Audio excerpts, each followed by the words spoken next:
Hey guys, Jeremy Henderson here from jeremyhenderson.com, and I wanted to shoot a quick video and talk to you just about a few of the questions that you can ask a sponsor or a potential business partner before joining a direct sales company. This video should be on my blog, so you'll be able to see a more in-depth answers and more questions that you can ask, but I just wanted to cover about 5 of these with this video today. One of the first questions that you should ask about a company is the company new? Now, there can be advantages or disadvantages to a new company. Some of the disadvantages are that the company might not have gone through some of the growing pains that a new company can go through. They may have issues with payment processing. They could potentially have issues with paying their affiliates or their the people who are advertising their business. They could potentially have leadership issues, and so sometimes a new company can be a disadvantage. Sometimes a new company can be an advantage.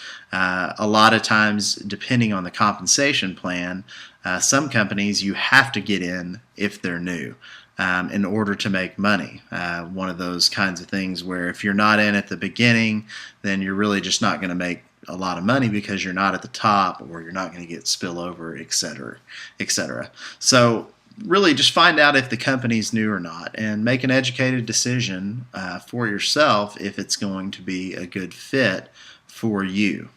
The second thing is, what is the product? And what I like to ask here is what's more important about the product is, would you purchase or use the product if you were not compensated in any way? In other words, is the product worthwhile enough that you would spend the money to buy it even if you weren't going to make money as an affiliate by selling it to other people?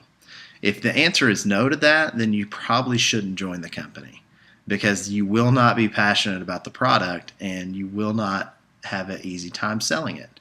But if the product is good and you would use it even if you didn't get paid to use it, then that's probably a good product, and that's something that you would want to represent.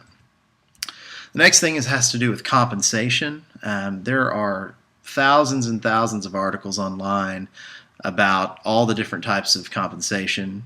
You can go and find those if you're really wanting to understand them, but the main thing that you should look at is how many sales or personal referrals will it take to break even? And then how many will it take to be in profit? The lower this number is, the better the compensation plan is. If you need 15 or 20 people in order to cover your cost of the product, what you'll find as you begin to bring team members on is that they will not stick around if they never get to that 15 or 20 person place. So if you can get to a place where you are compensated with a small amount of people, then this can be a very positive thing for yourself and for the retention of your team. For example, the company I'm currently involved in pays 100% commissions.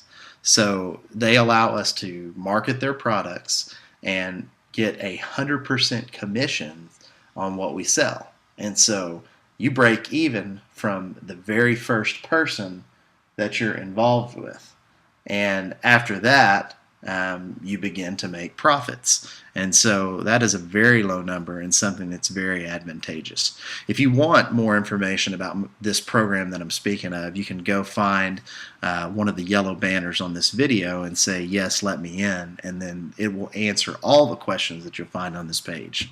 The next thing is marketing. How do they market the business? Now, this is more of a personal preference. Some people will market their business through hotel meetings, or through parties, or through cold calling, or through making a list of your friends and family, or possibly they market their business using the internet. And you've got to ask yourself, what are you comfortable doing? For me, I prefer to market online. And when I say market online, I don't mean just using my Facebook profile to spam my friends with whatever I'm involved in. What I mean is that I like to generate leads online of people who are looking for what I'm selling. And so that's one of the reasons I'm in the business that I'm in, is because we market using the internet, and we don't chase people we know, and we don't do hotel meetings, and we don't do three-way calls and cold calling and all that nonsense. So find a company that you're comfortable with how they market. And then the final thing that I would encourage you to look at is, what about the team? What is it about the team that you're joining? Is there a team system or marketing system? Is there a Facebook group that can support you? Is there support with this team?